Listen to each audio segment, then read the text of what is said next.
আসসালামু আলাইকুম everyone, welcome back to my channel. আশা করি যে যেখানেই আছেন আল্লাহর অশেষ রহমতে ভালো আছেন। আলহামদুলিল্লাহ, আমরাও ভালো আছি। আবারও চলে আসলাম আনায়াস ডেইলি লাইফের পক্ষ থেকে নতুন আরও একটি ভিডিও নিয়ে। আশা করি আপনাদের সকলের ভালো লাগবে। আর ভালো লাগলে প্লিজ আমার চ্যানেলটা সাবস্ক্রাইব করে পাশে থাকা বেল বাটনটি ক্লিক করে অল অপশানে প্রেস করে দিবেন, যাতে আমি ভিডিও ছাড়ার সাথে সাথে নোটিফিকেশন পৌঁছে যায় আপনাদের ফোনে, আর আপনারা আপনাদের সময় মতো দেখে নিতে পারেন। আর যারা অলরেডি এই কাজটা করে দিয়েছেন তাদেরকে জানাই অসংখ্য অসংখ্য ধন্যবাদ। তো আজকে ভিডিওর থাম্বনেল আর টাইটেল দেখে ভাবতেছেন আসলে আমি কি করব, এটা ডিমের খোসা দিয়ে। হ্যাঁ, আমি ডিমের খোসা দিয়ে মুরগির খাবার তৈরি করব আজকে। তো আশেপাশে যে বিভিন্ন হোটেল বা যেসব দোকানে ডিম দিয়ে আর কি তৈরি করা হয়, ওইসব দোকান থেকে কিন্তু আপনারা এই ডিমের খোসাগুলো সংগ্রহ করতে পারেন। তো আমিও আমাদের পাশে একটা হোটেল থেকে ডিমের খোসাগুলো নিয়ে আসছি। তো এখানে এগুলা প্রচুর ময়লা আছে এগুলাতে, আর জীবাণু থাকে। তো এই ডিমের খোসাগুলো আমি এখন ভালো করে ধুয়ে ওয়াশ করে তারপরে পানিতে সিদ্ধ করে নিব। কারণ এই ডিমের খোসাগুলো যখন ভেঙে রাখা হয় তখন এগুলাতে বিভিন্ন ব্যাকটেরিয়া থাকতে পারে, আর এগুলা মুরগিকে দিলে মুরগি মানে অসুস্থ হয়ে যাবে। তো এই জন্য, আর ডিমের খোসাটা কিন্তু আসলে খুবই ভালো কাজ করে ক্যালসিয়ামের। আর ক্যালসিয়ামের ওষুধ আমি মাঝে মাঝে কিনেও খাওয়াই। তো চিন্তা করলাম ফ্রিতে যদি ভালো মানে ওষুধ বানানো যায় তাহলে কেন নয়।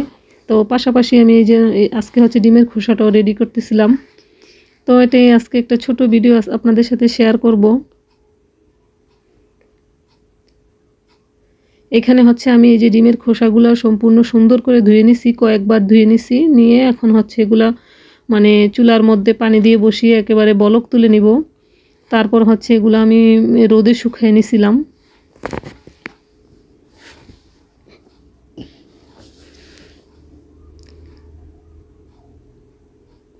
ভিডিওটা দেখতে দেখতে ভিডিওর কোনো অংশ যদি ভালো লেগে যায় প্লিজ আমার চ্যানেলটার সাথে থেকে যাবেন আর একটা লাইক দিয়ে দিবেন।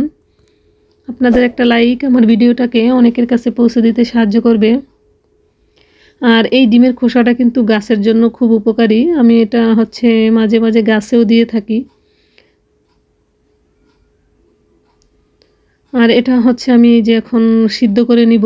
আর ওই ভিডিওটা আমার স্কিপ হয়ে গেছে, মানে ইদানিং ফোনে ভিডিও কিভাবে যে ডিলিট হয়ে যায় আমি একেবারে বুঝতেই পারি না।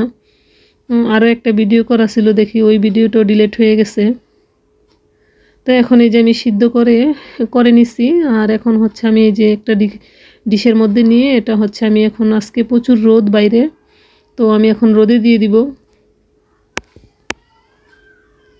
তারপর আমি এটাকে কিভাবে সংরক্ষণ করি দেখে আপনাদের সাথে শেয়ার করে দিব। আর এখন এটাকে আমি একটা ওই যে হামানদিস্তার যে এইগুলো হয় ওগুলো দিয়ে গুঁড়া করছিলাম।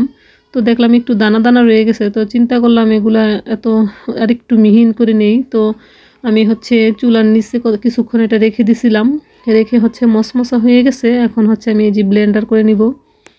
ব্লেন্ডার মানে করার পরে এটা একেবারে পাউডার হয়ে গেছে। আর তারপর এটা আমি একটা বয়ামে সংরক্ষণ করে প্রতিদিন মুরগির খাবারের সাথে আর কি অ্যাড করে দিব। খাবারের সাথে দিয়ে মেখে দিলে ওরা খুব সুন্দর করে খেয়ে নিবে। তো সকলে ভালো থাকবেন, সুস্থ থাকবেন, আমাদের জন্য দোয়া করবেন। আর আপনাদের জন্য রইল অসংখ্য অসংখ্য দোয়া। এই যে দেখেন একেবারে পাউডারের মতো সুন্দর মিহিন হয়ে গেছে। তো এটার সাথে আমি একটু লবণ অ্যাড করে তারপরে রেখে দিছিলাম, বয়ামে ভরে রেখে দিব। তো আমার আজকের এই ছোট্ট ভিডিওটা আপনাদের কেমন লাগলো কমেন্টে জানাবেন।